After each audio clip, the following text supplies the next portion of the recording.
Hi!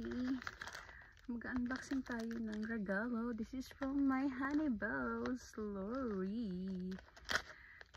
So, let's see kung ano yun. Bukas na siya, actually, kasi nung paglalagay ko sa bag.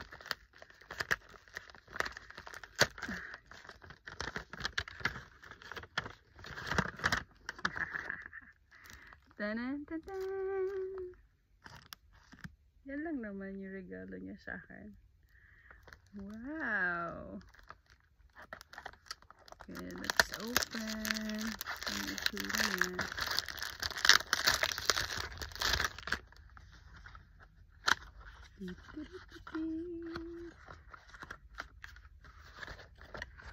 Ito lang naman siya. Oh my God! Let's smell. Ang bango. Okay, ayoko muna siyang i-spray kasi baka masira. Char! So, let's put it back. So, yan yung regalo niya sa akin. Thank you, honey. Thank you po.